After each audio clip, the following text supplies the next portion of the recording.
Hello and welcome to Sideways. This week we're discussing whether or not we can ever get too old to change aspects of ourselves which prevent us from living the life we'd like. We also cover dropping things down the side of car seats, distracting drinking receptacles, why a leopard doesn't need to change its spots, and why COVID vaccines are a little bit like buses. It's never too late. Hello. Yes, good morning. How are you? Yeah, I'm all right, thanks. Yeah, how about you? I'm all right, thanks. That's the pleasantries out of the way. It is, yeah. It's awkward trying to be pleasant this time of the morning when I'm talking to the likes of you. That's it. Start as we mean to go on. So how was your cookie? Absolutely lovely, actually. I ate it on the car on the way home. I didn't wait to get home. I steamed into it straight away. Very nice. Had a sort of did you put salt on top of it as well? Yeah, a little bit of salt on top of it. Don't you worry about getting crumbs in your car? That seems to me to be the sort of thing that would really wind you up. Not really. No, but I'm very relaxed about that. What happened? what about if you were driving along? Or you'd stop somewhere, you were making a note of something, you dropped a pen down the side of the driver's seat and you couldn't get it out. Would that annoy you? Oh, God, yeah. I think that annoys everyone, doesn't it? I mean, when you do actually when you can get your fingers down there, you find 50p's, don't you? And all sorts of bits and pieces down there. Yeah. Awful. I once dropped a Ventolin inhaler down the side of the driver's seat in a car, and I didn't find it for about 3 years. I was getting panicky. I bet you were, yeah. In case an attack happened within a 3-year span, you're knackered. So shall I have a look at my notes and see because when I was writing these notes out, I realised that this was your idea, which was sort of quite nice of you to bother to come up with an idea for this week's episode. That's annoying that you've remembered it was my idea, because on the basis that you've remembered it was my idea, I imagine you're going to expect me to have something to say about it. Well, yeah, of course. I might disappoint you then. Oh, okay. Well, I didn't think you'd proffer something which you had no opinion on, so I was sadly wrong there. But my working title is the longest working title I've used so far, which is "It's never too late, and you're never too old to become better." Yeah, that is quite long. It's not snappy, is it? If you were trying to put it on a compilation cassette, you wouldn't get it on the on the cover, would you? No, you'd probably just have to use the initials, like an acronym of that or something, wouldn't you? I'll tell you where the idea came from, if that's of any interest. I was reading an article in the paper last week or the week before, and it was about people who'd done kind of remarkable things at a very late stage of their lives. So I think there was a guy in his 90s who'd got his first degree, and there was a woman who was in her 80s who just had her first book published. And so although those were examples of people achieving tangible things later in life, it made me think about how we've discussed before that the idea that sometimes people become so mired in their own emotional difficulty, they get to the point where they think, that's it, this is me. I don't think I'll ever be able to change this now. And obviously, as we get older, it becomes easier for that idea to become entrenched. Oh, I see. No, it's very good, because I actually, further down in my notes, I've got a few examples of people achieving at an advanced stage. When I was looking at this, I thought it puts a couple of old idioms into place, I suppose, that we can discuss, where, the old one is you can't teach an old dog new tricks. You almost couldn't say that, could you? I know, because I've written it down wrong. I've put you can't treat an old dog new tricks. So I tricked myself then in my notes. I prefer that saying. You can't treat an old dog new tricks. Doesn't make any sense at all. Anyway, yes. So there's that phrase. Yeah. And another phrase that came up when I was sort of researching this was a leopard doesn't change its spots. So I looked at those two particular phrases because they come from different angles, really. When you if you type in you can't teach an old dog new tricks into the, I know you said it again then. I'll have to just change my notes because it keeps tripping me up. When you type that into Google, it comes up with a track by C6 Steve. It's a nice track, actually. Listen to it on Spotify. It's good. It's a nice bit of 12-bar blues. You'll love it. And one of the sort of the rhyming couplets in the track there is maybe there's a few things I ought to fix. Can you teach an old dog new tricks? Yeah. So it's sort of posing the question, and it goes through the song. And then at the end of the song, he concludes that you can't. Obviously, I don't take the lyrics of C6 Steve as gospel. I'm sure you don't either. But he's right in a way, isn't he? Because you can't make people change their ways. It's almost looking at it from that angle where you're right. Someone else is trying to teach someone else to change, to change their behaviour, or to change the way they deal with life in general. And it's so true in addiction circles, isn't it? You can't make people become or to go into recovery. It's something you have to choose yourself. Yeah, there's an important distinction, isn't there, between teaching someone something and someone wanting to learn something. Is that a Sergeant Pepper's mug you're drinking out of? It is a Sergeant Pepper's mug. Yeah, you are spotted. That is quite cool, actually. You look a bit like the walrus this morning. I've got my John Lennon glasses on, so it's all a bit of a Sunday homage to the Beatles. Right. Yeah. Anyway, yeah. You're trying to drag me off again, aren't you? No, it's your fault for having a noticeable Beatles mug. It's not my fault, is it? If you don't want to be distracted, don't have distracting items. I'll just drink it out of a clear glass in future. Exactly. You'll come up with something about that, I'm sure. But anyway, yes. Getting back to my notes. Yeah. The second idiom. Yeah. Actually, do you know the first idiom there of you can't teach an old dog new tricks? They reckon that dates back to 1546. I don't know how accurate that they can be with such an age, but it's quite an old one, isn't it? So it's quite an old one. But before you get away from that one, there's a slight irony in that, isn't there? That C6 Steve would be doing a song called "You Can't Teach an Old Dog New Tricks," because unless I'm very much mistaken, I mean, he'd been a musician for years and years and years and years and years before he actually came to prominence. Now, I know that isn't teaching him new tricks, but that is a representation, surely, of change, of significant shift in your life. He would surely come under that category of people who, in that realm may have thought, well, my chance has gone. I'm never going to hit the big time. And then all of a sudden he's on Jules Holland's Hootenanny. Exactly. Yeah, it's one of his earlier tracks, so I suggest he was probably still wrangling with it all at that time. Yeah. But a leopard doesn't change its spots.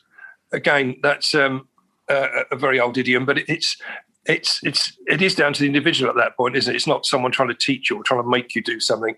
Obviously, leopards can't change their spots, but I think it's used as a really bad idiom, because I think we use that to crucify people, to assassinate their character if they're trying to make changes. I remember, particularly true with us addicts. People say, "Oh, we never change." He's once a druggie, always a druggie, or once an alcoholic, always an alcoholic, which is there's an element of truth in that. But you can't change your ways. It's a very good way of putting people down. I'll tell you, to me, the real problem with that particular one, the leopard can't change its spots, is whilst that's true, you're looking at the wrong aspect of the leopard, aren't you?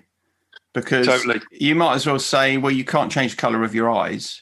Well, that's true, but it doesn't matter, does it? It doesn't, because that's not relevant to the way that I behave, the way I live my life, the sort of presence I have in society. So, to point at something physical about someone and say, well, you can't fix that, is an irrelevance. We don't need to change our physical selves. Well, you do, but it's our behaviour. It's the way that we think about life, the way that we perceive things that needs the change. So. Yeah, it is. It's a very ill thought out phrase, and what you said there is exactly right. Because I did go on in my notes in there to say that they're talking about character flaws, which can be changed. You can change the way you behave. Otherwise there's no point in having rehabilitation centres for all sorts of issues. Yeah. So I don't like it, but it is. I don't like the way it's used as as a stick to beat people with. I think the where it's kind of relevant perhaps for recovery, whether that be recovery from addiction or any other kind of emotional recovery, is that we do become identified with those aspects of ourselves that we want to change. Yeah. So, rather than feeling yourself to be something beyond your behaviours, we start to believe we are our behaviours, we are our actions. So if I have behaved like this, that must mean that's who I am.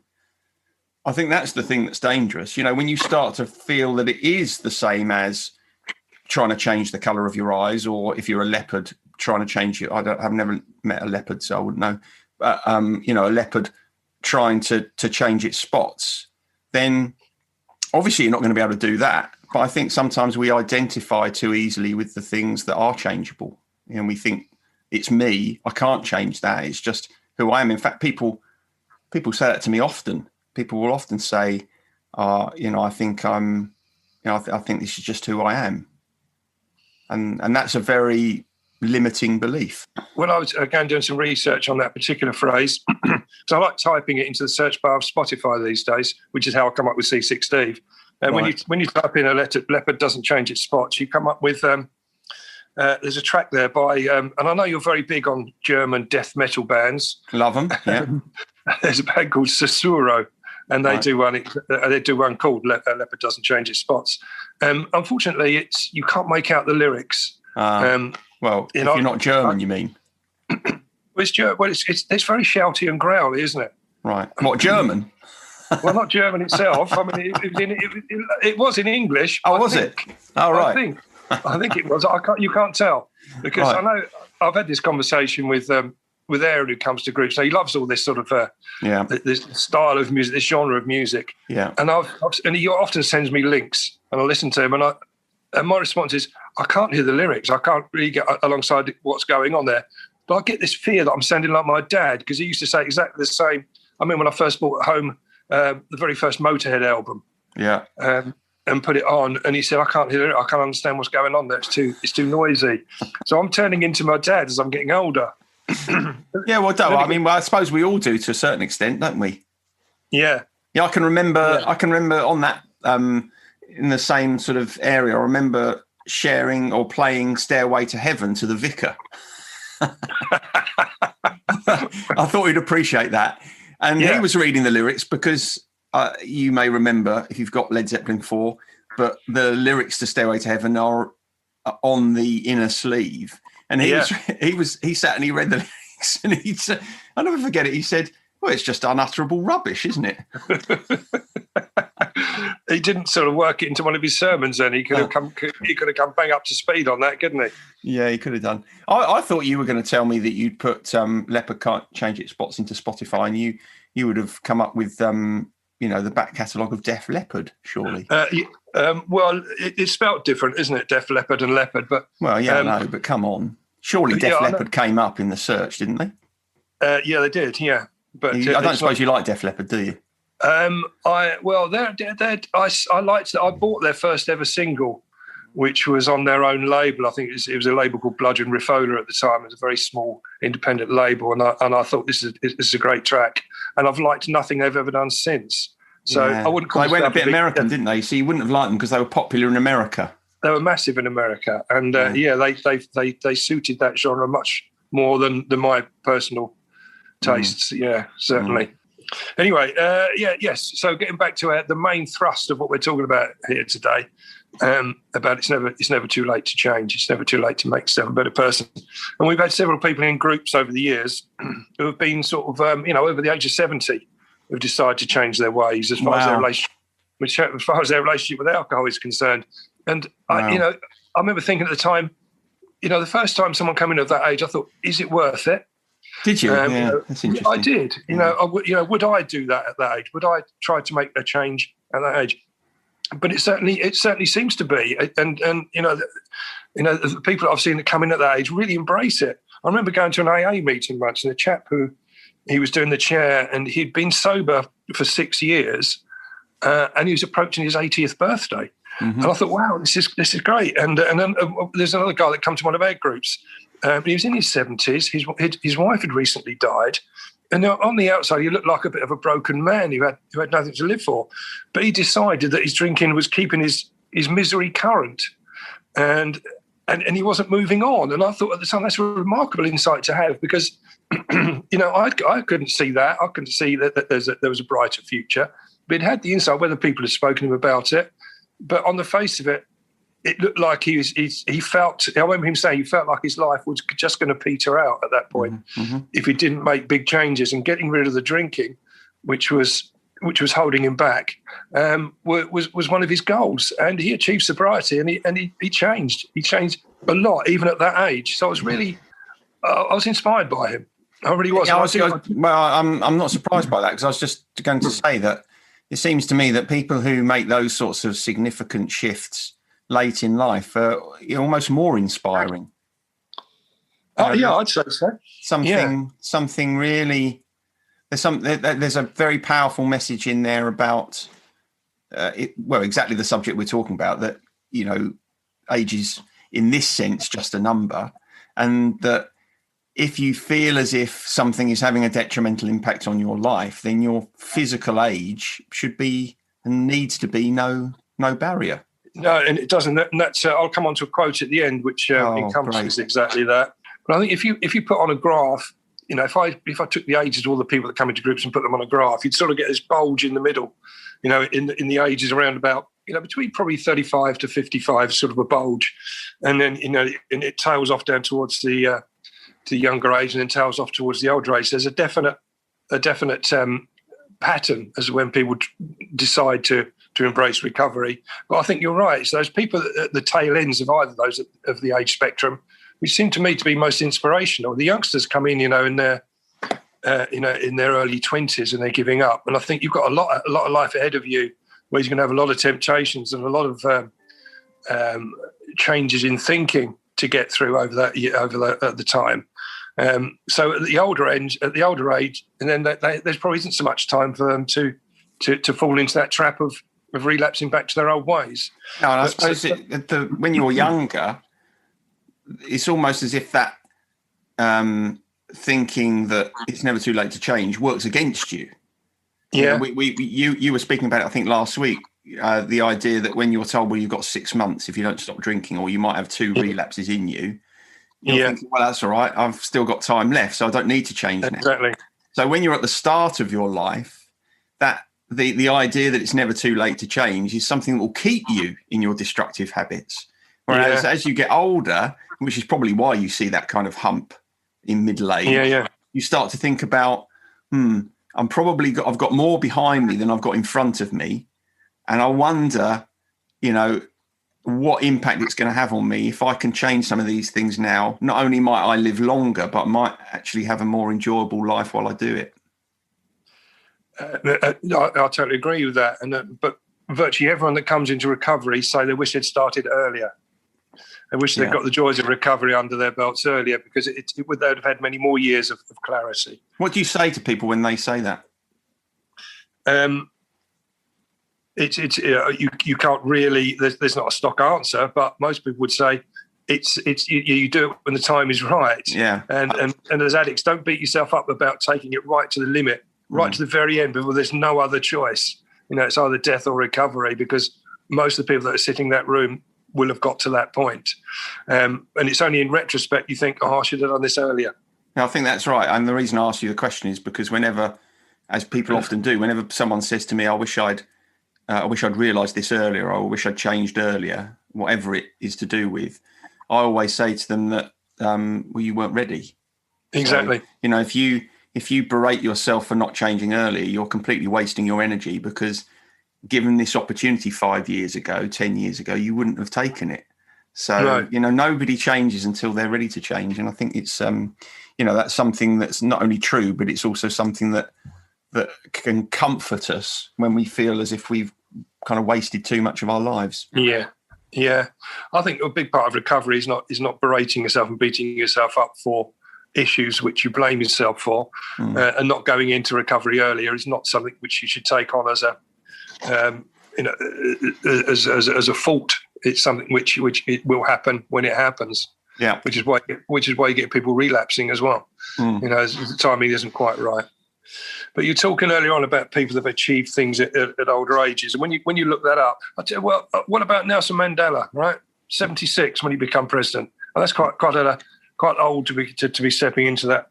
It's probably enforced upon him to a large extent because he spent so many years incarcerated. But yeah. I think coming now, I mean, he took his opportunity, didn't he? He did. I thought you were going to tell me that he was 76 before he became sober. He got married at age 80 for the third time. That's quite an achievement, isn't it? Walking up the aisle at age 80. I suppose it is really. Although I think becoming president is probably a bigger achievement, to be honest, at 76. I think so. I think so. Yeah. What about the guy? If I tell you his name and you tell me what that makes you think. Peter Mark Roget. Did he write the Thesaurus? He did. Good work. He did write the Thesaurus. And it was published when he was 73. So really? It was, wow. That's one of the most interesting things you've ever said. Yeah. Look. Yeah, 73. And he oversaw every update. You got one to hand there? I've got a little Thesaurus here, yeah. Yeah, they're always great. I know I've always had one to hand. But they're on. I use the online version a lot more now. But that is great. I really didn't know that. That's a very interesting thing to have been told. Wow, Roger, he was 73 when the first one came out. Yeah, when the first one came out. Yeah, and he was born in the late 1700s, so it was sort of early, or sort of middle 18, early 19th century before he, when it first came out. I mean, apart from the fact that that's quite an age to publish the first Thesaurus, that work must have been mind-numbing. I mean, it's the sort of thing that I couldn't even contemplate, going through every single word and trying to think, well, this is also the same as this and this. God, dear, I'll tell you what, he must have had a very tidy sock drawer, that guy. Very tidy mind. It makes you think about... the first dictionary. That episode of Blackadder where the first dictionary ends up on the fire. And I remember thinking, oh my God, can you imagine that? All that work. And then it goes up in smoke. And the same would have been for the Thesaurus. You imagine that if he'd knocked a glass of wine over that. He'd be devastated, wouldn't he? Yeah, so what about the oldest person to ever climb Mount Everest? I don't know who that was. Yeah, no, some Japanese fella. Yeah. I can't pronounce his name. How old was he? Miura. Okay, 80. How old was he? 80. 80. I've got one of my own. Go on. Well, I'm getting on now in life, and last night, actually this morning, I made bagels for the first time. Does that count alongside these other luminaries? Well, I don't know if it would make a top 10 list of achievements, really? But in your own personal achievement, sure. World-breaking news, probably not, mate. I don't want to bring you down. Well, they were quite good. The only problem was that I didn't make the holes big enough when I was letting them prove, and they ended up, when they were cooking, the holes closed up. And so instead of it being a bagel with a nice hole in the middle, it now looks like a bagel that's got something that very much resembles an anus in the middle of it. I don't really get bagels. I just prefer the middle to be filled in with the same substance. So there's more of it. Well, don't worry. I wasn't planning on giving you any of them. Oh, right. Okay. Well, the bread that I picked up from you yesterday was absolutely brilliant, especially as it was still hot. It was still hot when I got it home. Right, still warm. Yeah. Yeah. It's bang on. So it's like going along to McKenna's Bakers back in the day. Do you remember? I do, yes. Yeah. The smell of baking along along Week Street or High Street, wherever it was, was just lovely. A bit like the coffee shop that used to grind coffee beans up, and you walked to buy them in Week Street, next to the card shop. It was, and that smell used to sort of pervade, didn't it? The whole of that area of the town. It's absolutely lovely. Yeah, is all this stuff in your notes? It's not. No. You've dragged me off, way off of that course. Yeah. I'm coming towards the end, but I'll just give you a little quote, okay, which I thought was very relevant. Yeah. Reinventing yourself as a recovering alcoholic rather than an active one should not be subject to age. Yeah, that's good. I like that. Who said that? It wasn't you, was it? Wasn't it? Yeah, it was. That's an original thought. I was looking up for quotes for anything like that, and I couldn't find one. I thought, I'm going to write one myself. And I thought, that sounds quite good. Very philosophical. Good. Yeah, that's good. Yeah. That's good. I like that. I'll tell you what. I'll tell you what I've got to add to that. It's not a quote, but it's a way of thinking about this whole subject that someone once told me. It was a counsellor, actually. She was very good. She was, I'd say, instrumental in my own, I was going to use the word journey then. Can you believe that? I'd prefer it if you did, because I'm going to use the word path. She was a very influential guide on my own path. And she drew this little diagram for me, which obviously doesn't work very well on a podcast. But she was explaining to me how, when we think about our growth as a physical being, as humans, it goes in a kind of arc. So as we are born, we start to get stronger physically, and we grow stronger and stronger and stronger until it gets to the point where our physical body starts to decline. And then, we hit that peak, and then we start to decline until the point at which we die. And there's nothing we can do about that. It doesn't matter what you do. It's kind of back to that leopard changing its spots things. And the more you resist that idea, the more difficult life becomes, because it's just a reality. But she said to me, what you have to remember is that your spiritual, your emotional self never reaches that peak. There's never a point at which you hit the top and then inevitably have to come back down again. You can keep increasing your spiritual and emotional maturity throughout your entire life until the moment you die. And that's the thing that we're talking about, because if you ever doubt that there's any purpose or point in changing, you have to remember that upward trajectory in terms of our emotional selves never stops. I like that. How about that? I do like that. And in fact, if I was, I think she was obviously very good at her job. If she told you something which you remember all these years later, and it's thick, and I should remember that from now on, because when my knees are creaking, and I think, well, I'm getting old. Things are going. Things are gradually stopping work and falling off of me. But spiritually, I'm still expanding. I'm still maturing. I'm still getting wiser. And that's exactly the point, isn't it? Because what you in fact, Billy Connolly, going back to that program, he had a lovely way of describing this. He said he feels as if now because he's got Parkinson's. He says he's reached the stage now where he feels as if all these things, all these physical things that were given to him, are now being stripped away from him, and he's being prepared for whatever happens next. And I think when we see that our physical bodies are starting to decline, our challenge really is to replace those things that we relied on our physical bodies for with things that we rely on our emotional and spiritual bodies for. And if we can do that, the more successfully we do that, I think probably the happier our later years are. Which you can't do whilst you're in active addiction. So that closes up the circle nicely. Yeah. Excellent. Very much like my bagels. Oh, you disappeared. Oh, no, you come back again. Yeah, I have no idea. It's just that the battery went low again. It saps the battery on my phone when I'm doing these recordings. Yeah. It's not high tech up your end, is it? Well, I just haven't got it plugged in, mate. I mean, it's not an insurmountable problem. Okay, good. So gratitude list. Have you got anything on your gratitude list this week? Oh, it's so easy, this week. This is an absolute shoe-in. So on Wednesday I had my vaccine. Yeah. See, that was built. I think you probably badgered your doctor to give you a vaccine just so you could put it on your gratitude list. Well, funnily enough, it's not a funny story, and it's probably not even a particularly interesting one. But I got a letter from my governing body, my professional body, and it said, as frontline health workers, counsellors, therapists can now apply to have the vaccine if you're going to work in a room with clients. And I thought, well, I do, and I haven't been able to, so I'm going to do that. And the day that I booked my vaccine, I got a text from the doctor to say that I was due to have one at the surgery. So it's like, okay. You had no vaccine for months, and all of a sudden you get two at once. Yeah, well, I certainly haven't had the nod yet. Well, that is probably a reflection of your value to society. We can go through that for a very quick conversation that we had yesterday, but I don't think I don't think it's suitable for this podcast.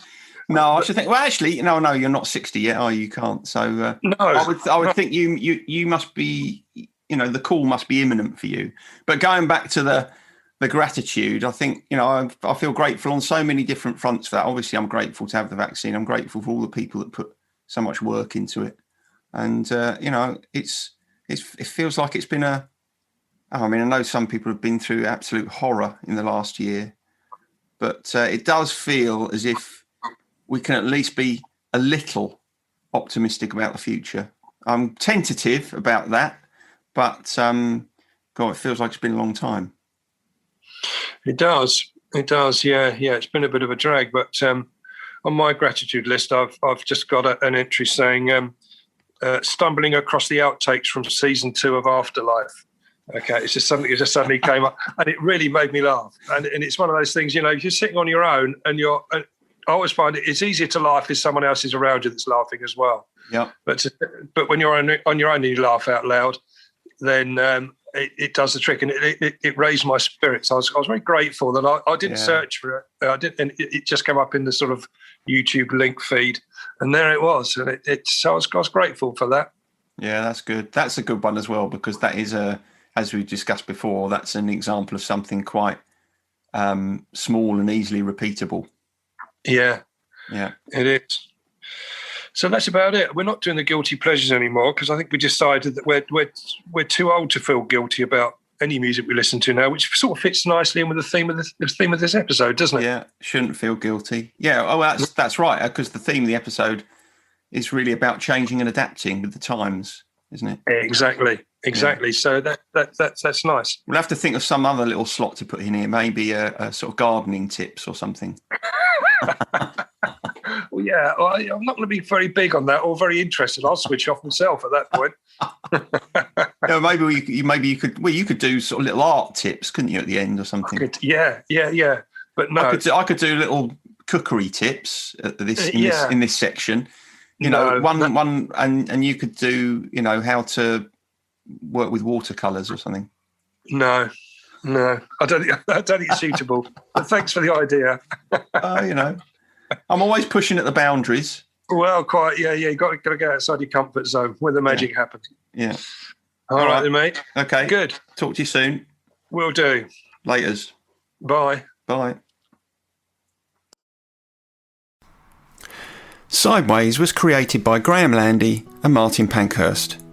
If you want to read more about our work or sort through the extensive archive of past episodes, just visit grahamlandy-wellbeing.co.uk/sideways-podcast. You can follow us on Twitter or Facebook or Instagram at Sideways Podcast, and you can email us if you have a question or if there's something you'd like us to cover.